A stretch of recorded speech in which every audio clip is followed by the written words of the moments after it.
So hi hello అందరికీ నమస్కారం. మీరు చూస్తున్నారు లాభాను A to Z YouTube channel Khammam మిర్చి మార్కెట్ నుండి. ఈరోజు తేదీ నవంబర్ 20వ తారీఖు గురువారం. ఈరోజు గురువారం రోజున మన ఖమ్మం మిర్చి మార్కెట్కి సెలవు ప్రకటించడం అనేది ఎందుకు ఏంటి అంటే ఈరోజు అమావాస్య.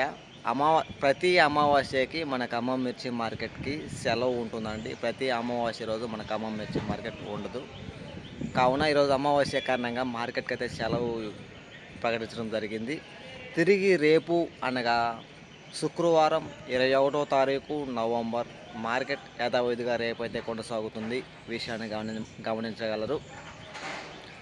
నిన్న మన ఖమ్మంలో ఏసీ మిర్చి జెండా పాట 15,800 రూపాయలు అయితే జెండా పాట అయింది. నేను 16,000 రేటు వస్తుంది అని చెప్పేసి ఒక 2 వారాల క్రితము 10 రోజుల క్రితం చెప్పాను. 16,000 రేటు రావచ్చును, వచ్చింది, వేచి చూడాలి మనం.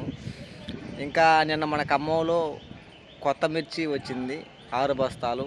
ఒకటేమో ఎరుపులు అనగా మంచి బస్తా, మిగతా 5 బస్తాల తాలు. 5 బస్తాల తాలు 8,118 రూపాయలు అయితే తాలు రేటు అయింది. 8,118 రూపాయలు తాలు రేటు.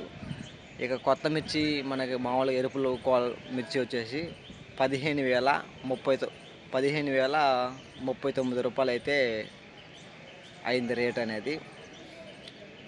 మన ఖమ్మంలో నాన్ ఏసీ ధర అంటే పోయిన సంవత్సరం నాన్ ఏసీ ఉన్నాయి కదా, అవి వచ్చేసి 8,100, 8,200 ఆ విధంగా కొనుగోలు అయినాయి. అంటే హై క్వాలిటీ అంటే బాగున్న వాటికి అయితేనే. ఇక పత్తి రేటు 6,900 రూపాయలు. ఇలా ఖమ్మం మిర్చి మార్కెట్ నుండి మార్కెట్ ఎప్పుడు ఉండిద్ది ఎప్పుడు ఉండదు అని ప్రతి ఇన్ఫర్మేషన్ కూడా మన ఛానల్ నుండి అందించబడుతుంది. ప్రతిరోజు కూడా మార్కెట్ నుండి జెండా పొడి మన ఛానల్ నుండి అందించబడుతుంది.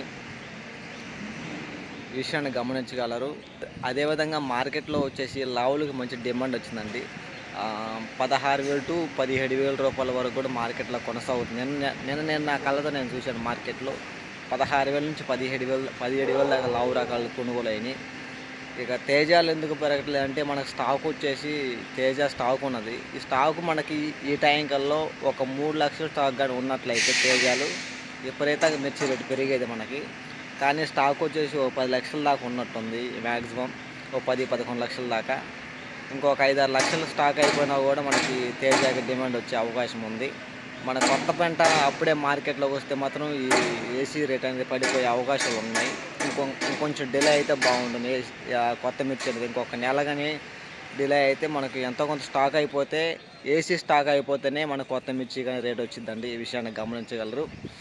ఈ వీడియో మీకు నచ్చితే లైక్ చేయండి, తోటి రైతులు తెలియపరచండి. వాళ్ళు కూడా తెలుసుకుంటారు మార్కెట్ ఎప్పుడు ఉన్నది ఎప్పుడు ఉండదు అని ప్రతి ఇన్ఫర్మేషన్ కూడా. వీడియోకి ఒక లైక్ అవటం మర్చిపోయింది ప్లీజ్.